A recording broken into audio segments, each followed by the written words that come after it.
پھول کیا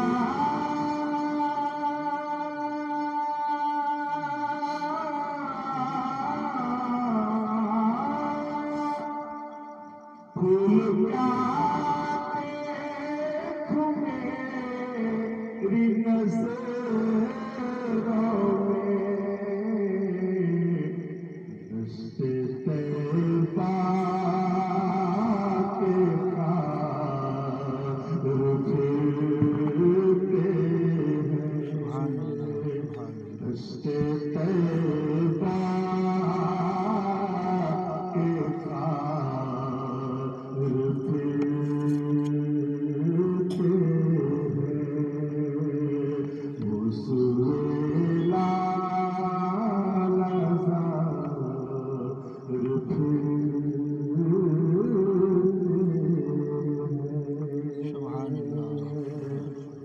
لاکھوں قدسی ہے کعب کی خدمت پر کہ لاکھوں قدسی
سبحان اللہ سبحان اللہ.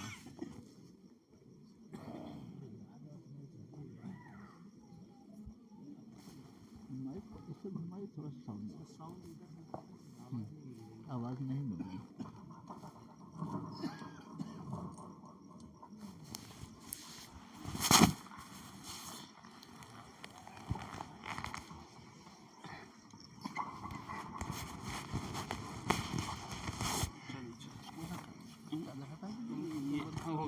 چادر ہٹا دیجیے کر دیجیے.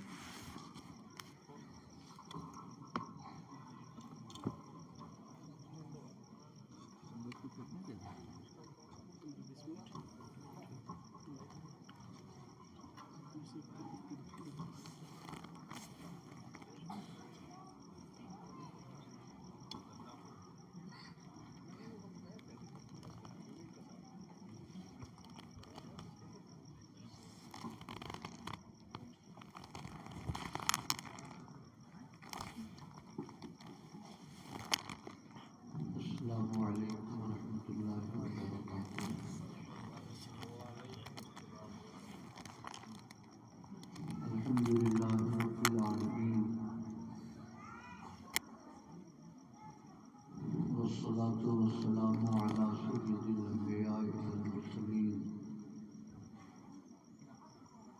وعلى آله وصحبه أجمعين. أما بعد،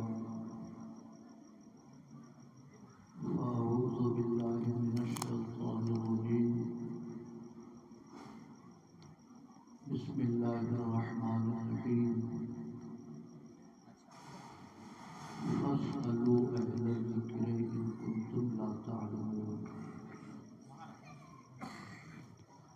آمنت بالله صدق الله مولانا العظيم وصدق رسوله النبي الأمين الكريم. انتہائی احترام و عقیدت کے ساتھ اپنے آقا کے درباری دربار میں درود و سلام کی نظر پیش کیجیے. اللہم صل علی سیدنا و مولانا محمد معدوم الجود والکرم وعلی آلہ وصحبہ وبارک وسلم.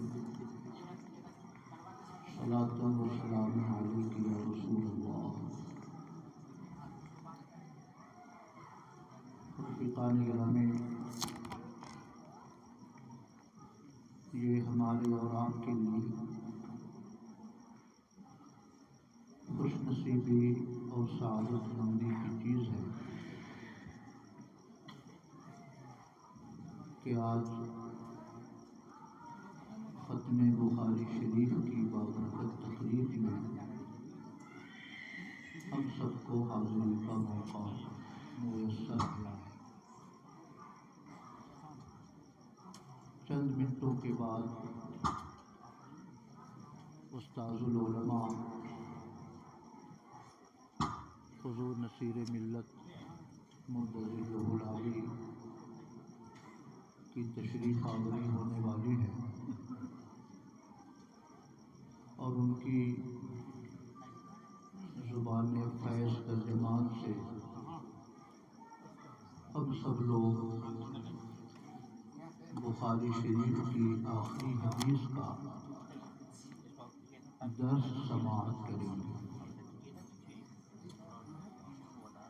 بزرگوں نے ارشاد فرمایا ہے کہ بخاری شریف کی آخری حدیث کے درس کی جو تقریب ہوتی ہے، جس کو ختم بخاری شریف کی تقریب کہا جاتا ہے، اس تقریب میں اللہ پاک دعاؤں کو قبول فرماتا ہے. اس لیے پورے عالم اسلام میں بالخصوص بر صغیر ہند و پاکستان میں اس تقریب کے انعقاد کی تعداد کثیر ہے اور ہر مکتبہ فکر کے مدارس و مکاتب میں ختم بخاری شریف کی تقریب حصول برکت کے لیے منعقد کی جاتی ہے. درود پاک پیش کریں. اللہم صل علی سیدنا و مولانا محمد معدن الجود والکرم وعلی آلہ وصحبہ وبارک وسلم.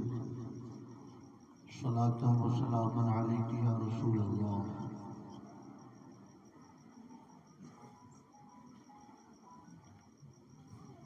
امام بخاری سن 194 ہجری میں پیدا ہوئے اور سن 256 ہجری میں امام بخاری کا وصال ہوا. آج 1446 ہجری کا زمانہ چل رہا ہے. 256 اور 1446 یعنی 1100 90 سال ہو گئے ان کے وصال، 12 صدی گزر گئی، مگر آج بھی ان کی کتاب کی وہ مقبولیت ہے کہ اکثر علماء کا اتفاق ہے کہ قرآن مقدس کے بعد دنیا کی صحیح ترین کتاب بخاری شریف ہے۔ یہ قبولیت اس کتاب کو کیسے حاصل ہوئی؟ کسی بھی کتاب کا لکھنے والا اگر صالح ہو، متقی ہو، تقوی شعار زندگی گزارتا ہو، تو اللہ پاک اس کی خدمتوں کو قبول عام عطا فرماتا ہے۔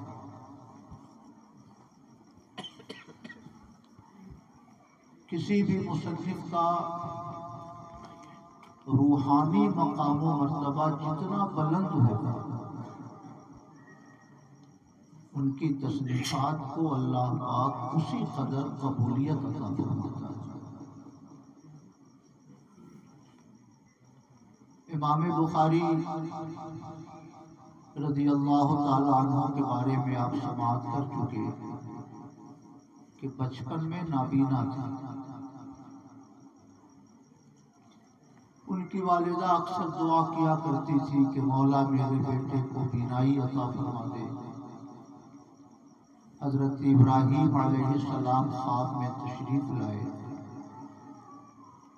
اور بشارت دی کہ تمہاری دعاؤں کو اللہ نے قبول فرما کر تمہارے بیٹے کو بصارت عطا فرما دی ہے۔ سو کر بیدار ہوئے تو اپنے صاحبزادے کو دیکھنے والا پایا۔ ان کی آنکھ اور ان کی بینائی، آنکھوں کی روشنی اور بینائی اللہ رب العزت نے واپس فرما دی تھی۔ بچپن سے حصول علم کا جو سلسلہ شروع فرمایا تو تقریباً 1000 محدثین سے آپ نے کسب فیض فرمایا، اخذ حدیث فرمایا۔ 1000 ٹیچر سے آپ نے پڑھا۔ اب آپ اندازہ لگا سکتے ہیں کہ جس شخصیت نے 1000 محدثین سے علم حدیث حاصل کیا ہو، ان کا علمی مقام و مرتبہ کیا ہوگا۔ اس کی برکت تھی کہ 6 لاکھ حدیثیں آپ کو زبانی یاد تھی۔ سفر ہو کہ حضر، وطن ہو کہ غریب الوطنی کا زمانہ۔ ان کے ایک ساتھی ہیں امام ابن ابی حاتم، وہ فرماتے ہیں کہ ایک سفر میں ہم دونوں ایک ہی خیمے میں آرام کر رہے تھے۔ تھوڑی دیر سوتے پھر بیدار ہو جاتے، چراغ جلاتے حدیث لکھتے پھر سو جاتے، پھر تھوڑی دیر کے بعد بیدار ہوتے، چراغ جلاتے حدیث کو صحیح کرتے پھر سو جاتے۔ ایک رات میں تقریباً 16 بار وہ بیدار ہوئے، 16 بار چراغ جلایا، 16 بار حدیثیں لکھی۔ یہ ان کی علمی طرف تھی، حصول علم کا شوق اتنا زیادہ تھا۔ ابن ابی حاتم نے عرض کیا حضور آپ اتنی مشقت کیوں برداشت کرتے؟ مجھے کیوں نہیں اٹھا دیتے، میں آپ کا چراغ جلا دیتا۔ اس زمانے میں چراغ جلانا تو اتنا آسان کام نہیں تھا۔ ایک پتھر پر دوسرا پتھر رکھتے تھے، اس کے بیچ میں روئی رکھتے تھے، اس پتھر کو دوسرے پتھر سے مارتے تھے تو چنگاری اڑتی تھی، اس سے روئی جلتی تھی، اور اس جلتی ہوئی روئی سے چراغ کو جلایا جاتا تھا۔ اتنا مشکل کام تھا چراغ کو جلانا۔ تو ابن ابی حاتم نے عرض کیا حضور آپ مجھے اٹھا دیتے، میں آپ کا یہ کام کر دیتا۔ اتنی بار آپ سوتے ہیں، اتنی بار آپ اٹھتے ہیں، چراغ جلاتے ہیں، اتنی مشقت کیوں برداشت کرتے ہیں؟ تو امام بخاری نے فرمایا کہ آپ ابھی نوجوان ہو، نوجوانی میں نیند بہت گہری ہوتی ہے، میں تمہاری نیند خراب نہیں کرنا چاہتا، یہ میرا اپنا مشغلہ ہے، میں اپنے کام میں لگا رہتا ہوں۔ میں آپ سے یہ عرض کرنا چاہتا ہوں کہ بچپن سے حصول علم کا جو سلسلہ شروع فرمایا وہ 61 سال کی عمر تک جاری رہا۔ کسی بھی شہر کے بارے میں معلوم ہو جاتا کہ وہاں کسی شخص کے پاس حضور کی کوئی حدیث ہے، اس زمانے میں سفر کر کے اس شہر میں تشریف لے جاتے، محدث سے وہ حدیث سنتے، پھر اپنے گھر واپس آ جاتے۔ اور یہ واقعہ بڑا نصیحت آموز ہے۔ بخارا سے چل کر ملک شام کے کسی شہر میں کسی محدث کے پاس ایک حدیث سننے کے لیے تشریف لے گئے۔ معلوم ہوا کہ ملک شام کے کوئی محدث ہیں جن کے پاس کوئی حدیث ہے جس کی وہ تنہا روایت کرتے ہیں۔ بخارا، سمرقند، افغانستان سے لگے ہوئے جو ممالک ہیں، سوویت یونین کے بکھرنے کے بعد جو 12-14 ریاستیں آزاد ہوئی، قزاقستان، آذربائیجان، ترکمانستان، آرمینیا، انہی ممالک میں سے کسی شہر کا، کسی ملک کا حصہ ہے بخارا۔ وہاں سے چل کر ملک شام، سیریا تشریف لے گئے۔ رات بھر قیام فرمایا۔ ارادہ تھا کہ صبح کو ان سے حدیث سنوں گا، پھر اپنے ملک کو واپس ہو جاؤں گا۔ صبح کے وقت ایک بکری کو دیکھا کہ محدث کے ہاتھ میں کچھ نہیں ہے اور بکری کو اپنی طرف ہاتھ دکھا کر بلا رہے ہیں۔ بکری قریب آئی تو ان کے ہاتھ میں کچھ نہیں تھا، تو انہوں نے اپنی واپسی کا ساز و سامان باندھنا شروع کر دیا۔ تو محدث کو حیرت ہوئی، فرمایا اتنا لمبا سفر کر کے آپ آئے اور جس حدیث کو سننے کے لیے آپ آئے تھے بغیر سنے جا رہے ہیں؟ امام بخاری نے ارشاد فرمایا کہ میں نے صبح کو آپ کو دیکھا کہ آپ خالی ہاتھ بکری کی طرف بڑھا کر اس کو اپنی طرف بلا رہے ہیں، بکری کو آپ دھوکہ دے رہے تھے۔ تو جب ایک جانور کو آپ دھوکہ دے سکتے ہیں تو پھر حدیث کے سلسلے میں آپ کے اوپر کیسے بھروسہ کروں کہ آپ صحیح حدیث روایت کر رہے ہیں؟ اس لیے مجھے آپ سے حدیث اب نہیں سننی ہے۔ اور بخارا سے چل کر ملک شام تشریف لائے، ہفتوں کی مشقت برداشت کر کے تشریف لے گئے، مگر اتنی سی بات کی وجہ سے وہاں سے حدیث سنے بغیر اپنے ملک واپس آ گئے۔ حدیث کے سلسلے میں اتنی احتیاط فرماتے تھے، تھوڑی سی بھی اگر کوئی کسی راوی میں کوئی نقص شرعی نظر آتا فوراً وہاں سے واپس ہو جاتے۔ سبحان اللہ۔ فرماتے ہیں امام بخاری کہ جب بھی میں کوئی حدیث لکھنے کا ارادہ کرتا، حرم شریف سے انہوں نے بخاری شریف لکھنے کا کام شروع کیا۔ مکہ مکرمہ مسجد حرام میں بیٹھ کر انہوں نے اس کی تصنیف شروع فرمائی۔ جب بھی کوئی حدیث لکھنے کا ارادہ فرماتے تو غسل کرتے، 2 رکعت نماز نفل پڑھتے، پھر استخارہ فرماتے کہ مولا یہ حدیث صحیح ہے یا ضعیف ہے، رب العالمین تو میرے قلب پر واضح فرما دے کہ میں اس حدیث کو لکھوں کہ نہ لکھوں۔ استخارے میں جب اشارہ غیبی ہوتا کہ لکھو، تب جا کر امام بخاری اس حدیث کو اپنی کتاب میں نقل فرمایا کرتے ہیں۔ سبحان اللہ۔ اس لیے 1200 سال گزر گئے، مگر آج بھی اس کتاب کو جو قبولیت حاصل ہے، قرآن مقدس کے بعد وہ قبولیت دنیا کی کسی بھی کتاب کو حاصل نہ ہو سکی، کیونکہ امام بخاری کی یادداشت انوکھی تھی۔ امام بخاری میں طلب علم کا شوق عجیب و غریب تھا۔ امام بخاری حدیث کے سلسلے میں حد درجہ احتیاط فرماتے تھے۔ ان تمام چیزوں سے بڑھ کر یہ بات بھی ہے کہ امام بخاری انتہائی تقوی اور پرہیزگاری کی زندگی گزارا کرتے تھے۔ سبحان اللہ۔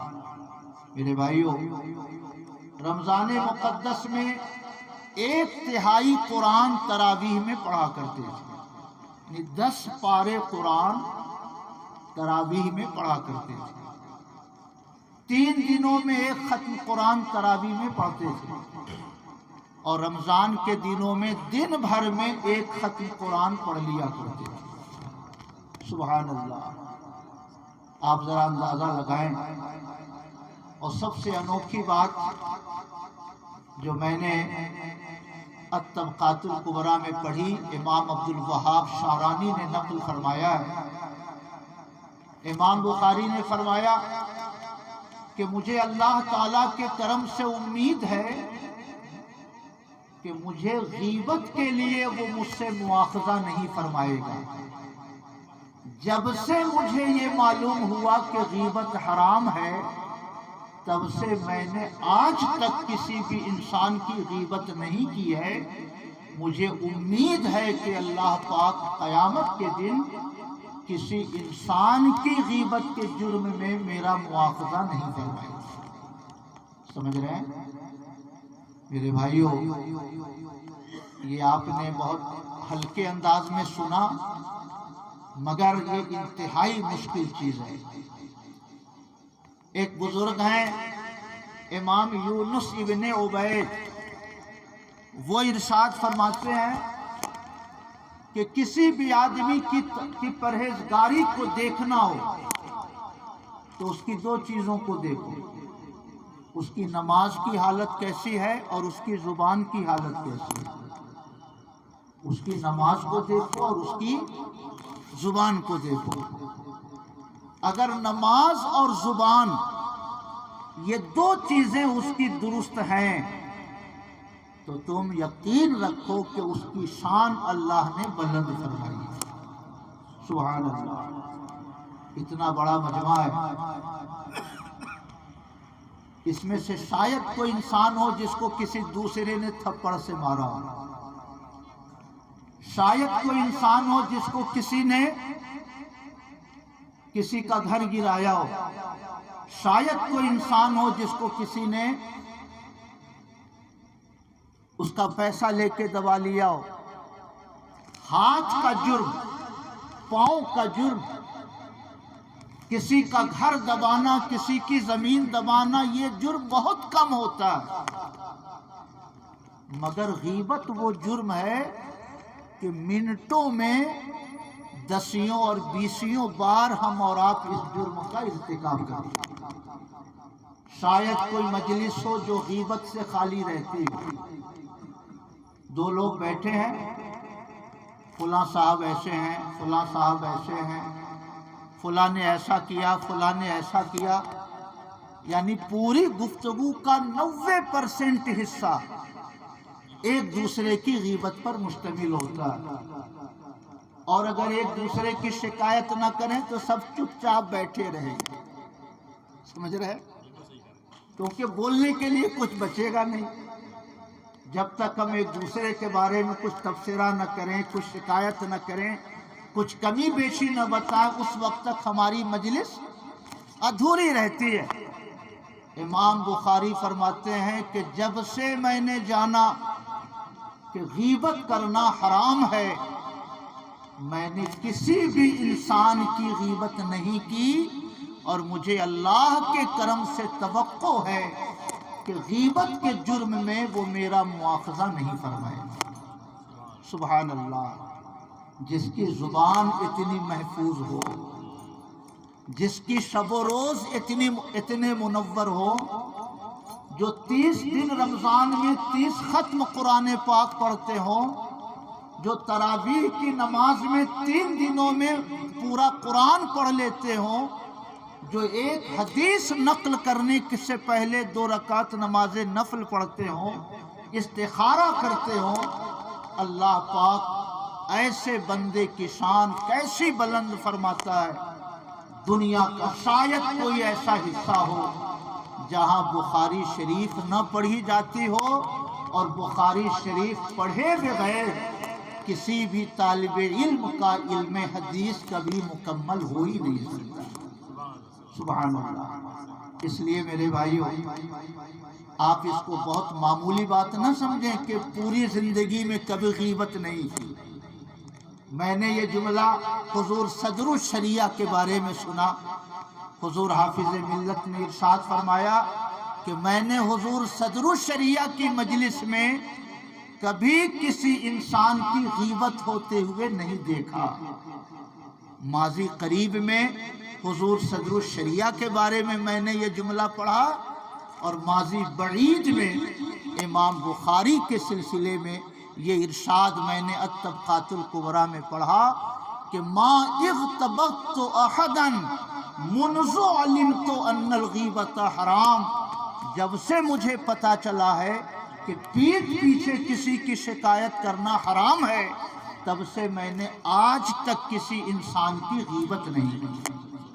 سبحان اللہ۔ اس لیے میرے بھائیوں، میں آپ سے عرض کرنا چاہتا ہوں، امام بخاری کا علم حدیث میں کیا مقام و مرتبہ تھا، قوت یادداشت کیسی تھی، سندوں کو کس احتیاط کے ساتھ وہ یاد فرمایا کرتے تھے۔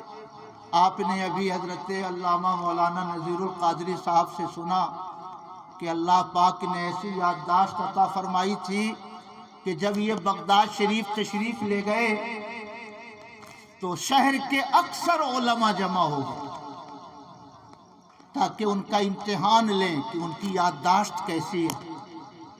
10 لوگ طے کیے گئے، 10 حدیثیں آپ کو بیان کرنا ہے، 10 ان کو، 10 ان کو، 10 ان کو، 10 ان کو، اور 10 کو یہ بتایا گیا کہ تم کو سند الٹ پلٹ کر دینی ہے، اور متن حدیث کے الفاظ بھی آگے پیچھے آپ کو کر دینے ہیں۔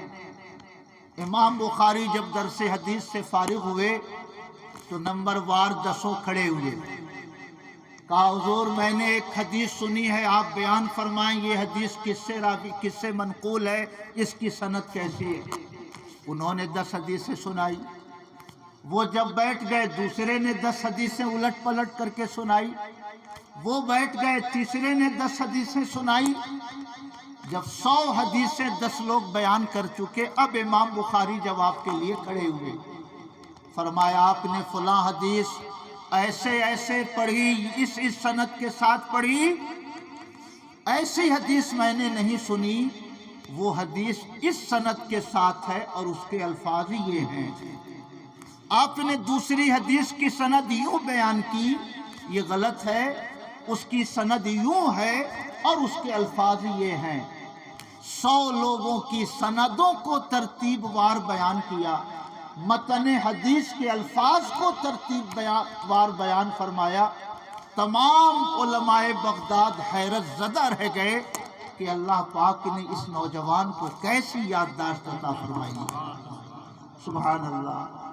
تو علم کا مقام کیا تھا، یادداشت کیسی تھی، حدیثوں کے سلسلے میں کس قدر محتاط تھے، راویوں کے سلسلے میں اگر کوئی کمی بیشی نظر آتی تو کتنی شدت کے ساتھ رد فرمایا کرتے تھے۔ یہ ساری باتیں اپنی جگہ، مگر ان ساری باتوں میں ایک نمایاں بات یہ بھی ہے کہ آپ کی داخلی زندگی بھی انتہائی شاندار تھی۔ اللہ نے آپ کو تقوی کی بھی اعلیٰ شان عطا فرمائی تھی، اور ذاتی طور سے بھی آپ کی زندگی اتنی بے داغ تھی کہ 61 سال کی عمر میں آپ نے کبھی کسی انسان کی غیبت نہیں فرمائی. 61 سال کی عمر میں کسی کی غیبت نہیں فرمائی. میرے بھائیوں، اگر ہم لوگوں میں مقبول ہیں، کوئی ہماری شکایت نہیں کرتا، کوئی ہمارا مخالف نہیں ہے، تو ایسا آدمی کسی کے خلاف نہ بولے یہ ممکن ہے. ایسا آدمی کسی کے خلاف نہ بولے یہ ممکن ہے. مگر امام بخاری بہت مخالفت کے ماحول میں جیتے تھے، بہت مخالفین تھے آپ کے. امام احمد ابن حنبل 241 ہجری میں ان کا انتقال ہوا اور امام بخاری کا وصال 256 ہجری میں ہوا. 15 سال کا فرق ہے دونوں بزرگوں میں. اور اسی زمانے میں خلق قرآن کا مسئلہ کھڑا ہوا. مامون رشید، خلفائے بنو عباسیہ میں سے کچھ خلفاء اعتزالی نظریات کے شکار ہو گئے. ان کو بعض معتزلیوں نے یہ سمجھا دیا کہ قرآن حادث ہے، قرآن فانی ہے، قرآن مٹ جانے والی چیز ہے. امام احمد ابن حنبل نے فرمایا کہ قرآن یہ اللہ کی صفت ہے اور اللہ کی ذات بھی کبھی نہیں مٹ سکتی اور اللہ کی صفت بھی کبھی نہیں مٹ سکتی. خدا بھی غیر مخلوق ہے اور خدا کے تمام صفات بھی غیر مخلوق ہیں. سمجھ رہے ہیں؟ امام احمد ابن حنبل کو گرفتار کیا گیا، کوڑے مارے گئے، جیل میں ڈالا گیا. امام احمد ابن حنبل کے بیٹے حضرت عبداللہ ابن احمد فرماتے تھے کہ میرے والد روزانہ 150 رکعتیں نمازیں پڑھتے تھے رات میں، مگر جب مامون رشید نے ان کو کوڑے مارے تو جسمانی طور سے کمزور ہو گئے، جس کی وجہ سے 100 رکعت نماز ہی وہ رات میں پڑھ پاتے تھے. 150 سے کم ہو کر 100. اتنی شدت اپنائی گئی. امام بخاری بھی اس زد میں آئے. بعض مخالفین نے شکایت پہنچا دی کہ امام بخاری بھی قرآن کو غیر مخلوق کہتے ہیں، امام بخاری بھی قرآن کے مخلوق ہونے کے قائل نہیں ہیں. امام بخاری کو بھی اس زمانے کے خلیفہ نے طلب کیا. میرے بھائیوں، میں آپ سے یہ عرض کرنا چاہتا ہوں کہ مخالفت کے ماحول میں انسان اپنی زبان سے کسی مخالف کو کچھ نہ کہے. میں یہ سمجھتا ہوں کہ 1000 کرامتوں پر سب سے بڑی یہ کرامت ہے. امام بخاری فرماتے ہیں کہ جب سے مجھے پتا چلا کہ غیبت حرام ہے، میں نے کسی انسان کی غیبت نہیں کی. مجھے اللہ کے کرم سے توقع ہے کہ اس جرم میں وہ ہمارا مواخذہ نہیں فرمائے. سبحان اللہ. مخدوم گرامی قدر حضور نصیر ملت مجدظلہ العالی کی تشریف آوری ہو چکی ہے. سب لوگ کھڑے ہو کر حضرت کا استقبال کریں.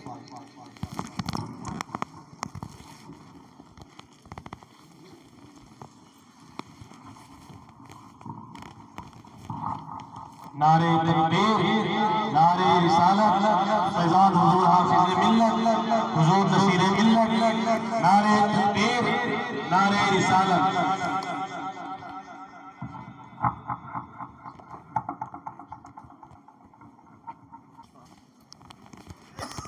درود شریف پڑھیں. اللہم صلی علی سیدنا و مولانا محمد معدن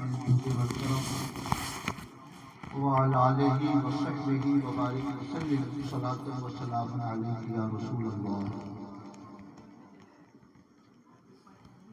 تو یہ ہم سب کے لیے انتہائی خوشی، مسرت اور سعادت کی چیز ہے کہ ابھی چند منٹوں کے بعد ہم اور آپ مخدوم گرامی قدر استاذ علماء حضور نصیر ملت صاحب قبلہ مجدظلہ العالی سے بخاری شریف کی آخری حدیث کا درس سماعت کرنے والے ہیں. امام بخاری نے بخاری شریف کی پہلی حدیث جو بیان فرمائی ہے وہ انما الاعمال بالنیات کی حدیث ہے۔ ہر عمل کا دار و مدار نیتوں پر ہے۔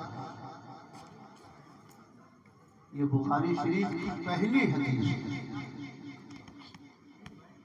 اور سب سے آخری حدیث جو نقل فرمائی ابھی آپ سماعت کریں گے، کلمتان حبیبتان الی الرحمن، دو کلمے ہیں جو اللہ پاک کو بہت پسند ہیں، زبان پہ ہلکے ہیں، میزان میں بہت بھاری ہیں۔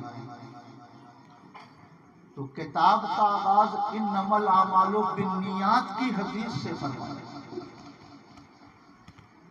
اس میں یہ اشارہ ہے کہ جب ہر عمل کا دار و مدار نیت پر ہے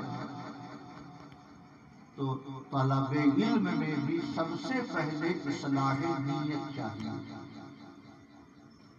علم حاصل کرنے والے طلباء اور طالبات کو بھی سب سے پہلے اپنی نیت کو پاکیزہ بنانا چاہیے اور ہمیشہ اللہ کی رضا کو اپنے پیش نظر رکھنا چاہیے۔ امام بخاری نے انما الاعمال بالنیات کی حدیث ابتدا میں نقل فرما کر اس بات کی طرف طلباء اور طالبات کی توجہ مبذول فرمائی ہے، اور سب سے اخیر میں